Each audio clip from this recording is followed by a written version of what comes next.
TNPSC group 4ல் இறுதி கட்டத்தை வந்தாச்சுங்க. கவுன்சிலிங் எல்லாமே முடிய போகுது. இறுதி கட்டத்தில் யாருக்கு பணி வாய்ப்பு கிடைக்கும், பணி வாய்ப்பு கிடைத்தவர்கள் உடனே என்ன செய்யணும், இதை பற்றின முக்கியமான தகவல்களை இந்த ஒரு வீடியோவில் பார்க்கலாம். ஸோ டே 9 கவுன்சிலிங்கில் என்ன தான் நிகழ்ந்து கொண்டிருக்கிறது, டே 10 இறுதி கட்டத்தில் நாம் இருக்கோம். இந்த டட்டச்சர் சுருக்கெழுத்து டட்டச்சர் டிபார்ட்மெண்ட் ஃபார் டைப்பிஸ்ட் டிஎன்பிஎஸ்சியுடைய குரூப் 4 தட்டச்சர் பதவிகளுக்கு அடுத்த கவுன்சிலிங் ஸ்டார்ட் பண்ணுறாங்க. இந்த கவுன்சிலிங்க்கு உங்களை ஸ்டார்ட் பண்ணிக்கோங்க. எப்படியெல்லாம் உங்களை தயார்படுத்தி கொள்வது எல்லாமே இந்த ஒரு வீடியோவில் நான் உங்களுக்கு கிளியர் கட்டாக எக்ஸ்பிளைன் பண்ண போகிறேன். So 99% junior assistant VAO for இந்த மாதிரி கேட்டகரிக்கு எல்லாத்துக்குமே இந்த குரூப் 4 கவுன்சிலிங் முடிவு பெற்றதுங்க. ஸோ மீதி இன்னும் வேகன்சிஸ் அப்படின்னு நம்ம பார்க்குறப்ப அங்கங்கே ஒரு 300, 200, ஒரு 10, 20 இந்த மாதிரி வேகன்சிஸ் மட்டும்தான் இருக்கே தவிர பெரிய லெவல் வேகன்சிஸ் எங்கேயுமே கிடையாது. குரூப் 4 வேகன்சிஸ் இறுதி கட்டத்தை நெருங்கியாச்சு. இனி குரூப் 4ல் இந்த வேகன்சிஸ் வருமா அப்படின்றது வாய்ப்புகளே கிடையாது. நான் வேகன்சிஸ் உயர்த்துவாங்க அப்படின்ற ஒரு நம்பிக்கை மட்டும் இருக்குது. ஸோ இது எல்லாமே பார்த்திங்க அப்படின்னா உங்களுக்கு ரொம்ப பயனுள்ளதாக இருக்கும் இந்த டைமில் நான் சொல்கிற விஷயங்கள். ஸோ இப்போ பார்த்திங்கன்னா இந்த டைப்பிஸ்ட் கேட்டகரி போகிறவங்க 10 விஷயத்தை நோட் பண்ணிக்கணும். இந்த டிபார்ட்மெண்ட் எல்லாமே நீங்கள் சூஸ் பண்ணிங்கன்னா உங்களுக்கு ரொம்ப வேல்யூவாக இருக்கும்.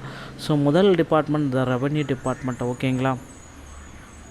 ஸோ ரெவன்யூ டிபார்ட்மெண்ட்டு, அடுத்து ரிஜிஸ்ட்ரேஷன் டிபார்ட்மெண்ட். ஸோ ரிஜிஸ்ட்ரேஷன் பத்திரப்பதிவுத்துறை. ஸோ இது 2வதாக சொல்கிறது, ஓகேங்களா. உங்களுடைய ஆப்ஷன் இதெல்லாம் எடுத்துக்கோங்க. ஸோ 3வது பார்த்திங்கன்னா பிடிஓ ஆஃபீஸில் நீங்கள் சூஸ் பண்ணிக்கோங்க. ஸோ இந்த மாதிரி கேட்டகரி எல்லாம் சூஸ் பண்ணிங்க அப்படின்னா உங்களுக்கு பணி வாய்ப்பில் முன்னுரிமை அப்புறம் ப்ரொமோஷன்ஸ் எல்லாமே கிடைக்கும். அடுத்து பார்த்திங்கன்னா லோக்கல் ஃபண்ட் ஆடிட். ஸோ எல்எஃப்ஏ அப்படின்னு சொல்லுவாங்க. லோக்கல் ஃபண்ட் ஆடிட்டில் சூஸ் பண்ணாலும் தெரிஞ்சுக்கோங்க, ஓகேங்களா. ஸோ இதையும் சூஸ் பண்ணிக்கோங்க. அப்புறம் tax department, commercial tax department CFT, ஓகேங்களா. இந்த இதுக்கு சூஸ் பண்ணிக்கோங்க. அடுத்து ட்ரெஷரி டிபார்ட்மெண்ட், ஸோ கருவூலத்துறைக்கு சூஸ் பண்ணிக்கோங்க. ஸோ அடுத்து ஹெச்ஆர்என்சி, ஓகேங்களா. இந்த டிபார்ட்மெண்ட்டு இதெல்லாம் இருக்குது. ஒன்று தான் வேகன்சிஸ் இருக்குது. ஹெச்ஆர்என்சி இன்னும் ஒன்று தான் வேகன்சிஸ் இருக்குது. தயவுசெய்து யாரும் சூஸ் பண்ணுறாங்க சூஸ் பண்ணிக்கோங்க. ஸோ 9வது பார்த்திங்கன்னா அக்ரிகல்ச்சர் டிபார்ட்மெண்ட், இதையும் சூஸ் பண்ணிக்கோங்க. அடுத்து ஸ்கூல் எஜுகேஷனில் எது இருந்தாலும் ஓகே. ஸோ ஸ்கூல் எஜுகேஷனை பொறுத்தவரைக்கும் மற்ற டிபார்ட்மெண்ட்டுக்கு எல்லாமே சாட்டர்டே லீவ் வருமானது சந்தேகம் தான். ஆனால் ஸ்கூல் எஜுகேஷன் டிபார்ட்மெண்ட்டை பொறுத்த வரைக்கும் ஒர்க்கும் கம்மி. ஸோ சாட்டர்டே பார்த்திங்கன்னா கம்ப்ளீட்டாக லீவு கிடைக்கும். ஸோ இந்த மாதிரி குரூப் 4ல் சூஸ் பண்ணிக்கோங்க. இது பார்த்திங்கன்னா ரொம்ப இந்த டைம் நீங்கள் சூஸ் பண்ணுறதில் தான் இருக்குது. குரூப் 4ல் எதெல்லாம் சூஸ் பண்ணிங்கன்னா உங்களுக்கு ப்ரொமோஷன்ஸ் கிடைக்குன்ற ஒரு 10 டிபார்ட்மெண்ட்டுடைய தொகுப்பு தான் இப்போ நான் உங்களுக்கு சொல்லியிருக்கேன். இந்த டைப்பிஸ்ட் கேட்டகரிங்கள் எல்லாமே. ஸோ இந்த குரூப் 4 தட்டச்சர் சுருக்கல் இந்த மாதிரி பதவிகளுக்கு நீங்கள் சூஸ் பண்ணுறீங்க அப்படின்னா தயவுசெய்து இந்த டைப்பிஸ்ட் கேட்டகரி பீப்புள்ஸை இதுவரை சூஸ் பண்ணிக்கோங்க. இது உங்களுக்கு ரொம்ப பயனுள்ளதாக இருக்கும் நண்பர்களே. ஸோ குரூப் 4ல் நம்ம இறுதி கட்டத்தை வந்துட்டோம். அடுத்து இந்த ஃபாரஸ்ட் கார்டுடைய செகண்ட் சேவ் லிஸ்ட்டு வெளியிட போகிறாங்க அப்படின்னு சொல்லிட்டு இருக்காங்க. அதே போல் ஜூனியர் அசிஸ்டண்ட்டுடைய மீண்டும் ஒரு சேவ் லிஸ்ட்டையும் நமக்கு எதிர்பார்க்கலாம். ஸோ இந்த கேட்டகரி பீப்புள்ஸுக்கு பார்த்திங்கன்னா செகண்ட் சேவ் லிஸ்ட்டு கண்டிப்பாக வெளியாகும் என்ற எதிர்பார்ப்புகள் அதிகமாக இருக்குது.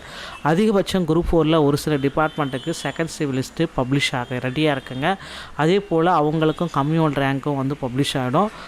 இது எல்லாமே பார்த்திங்கன்னா கம்மியான மதிப்பெண்கள் இருப்பவர்கள் கூட இந்த டைம் நிறைய பேருக்கு வாய்ப்புகள் அதிகாரப்பூர்வமாக கிடைக்க வாய்ப்பு இருக்குங்க. ஸோ சான்றிதழ் சரிபார்ப்புக்கு நீங்கள் முடிச்சுட்டு அடுத்த சிவி லிஸ்ட் வருமா அப்படின்லாம் வெயிட் பண்ண வேண்டாம். அடுத்து உங்கள் லெட்டர் வருமானா உங்களுடைய துறை அதிகாரிகளை உடனடியாக காண்டாக்ட் பண்ணுங்கள். எந்த டிபார்ட்மெண்ட் எடுத்தீங்களோ, எந்த மாவட்டத்தில் எடுத்தீங்களோ அந்த துறை அதிகாரிகளை உடனடியாக நீங்கள் காண்டாக்ட் பண்ணுங்கள். அவங்க சொல்கிற இன்ஸ்ட்ரக்ஷன் பிரகாரம் நீங்கள் பணியில் ஜாயின் பண்ணிக்கலாங்க. ஸோ இவ்வளோ தாங்க குரூப் 4 சர்டிஃபிகேட்டில் அடெண்டம்லேருந்து எல்லா டீட்டெயிலுமே உங்களுக்கு தெரிஞ்சிருக்கும். ஸோ மொத்தம் 5307 வேக்கன்சிஸ் போஸ்ட் கொடுத்துருக்காங்க. அதுதான் அந்த வேக்கன்சிஸ்லேருந்து நிறைய பீப்புள்ஸ்க்கு பார்த்திங்கன்னா கம்மியாக தான் இருக்குது, எங்களுக்கு இன்னும் வேக்கன்சிஸை உயர்த்தி கொடுங்க அப்படின்னு கோரிக்கைகள் எல்லாம் வச்சுருக்காங்க. நிச்சயமாக குரூப் 4 வேக்கன்சிஸ் உயர்த்தப்படுவதற்கு வாய்ப்புகள் அதிகமாக இருக்குங்க. சேஃப் ஜோன் அப்படின்றது எல்லாமே கிடையாது. ஸோ கண்டிப்பாக குரூப் 4ல் நிறைய நண்பர்கள் வந்து பணிக்கு சென்று விட்டார்கள். மீதி இருக்கிற நபர்களுக்கும் பணி வாய்ப்பு கொடுக்க போகிறாங்க அரசு தரப்புலேருந்து. இந்த மாதிரி டிஎன்பிஎஸ்சி சொந்தமான செய்திகளை நீங்கள் உடனுக்குடன் பெற நீங்கள் நம்முடைய சேனலை சப்ஸ்கிரைப் பண்ணிக்கோங்க. இன்னும் ஒரு சில நாட்களில் திருத்தப்பட்ட ஆனுவல் பிளானர் வந்து வெளியாகும் என்ற எதிர்பார்ப்பு கிடைக்கிறது. வீடியோ பிடிச்சிருந்தால் நீங்கள் நம்முடைய சேனலோட இணைந்திருங்கள். நன்றி, வணக்கம், தேங்க்யூ.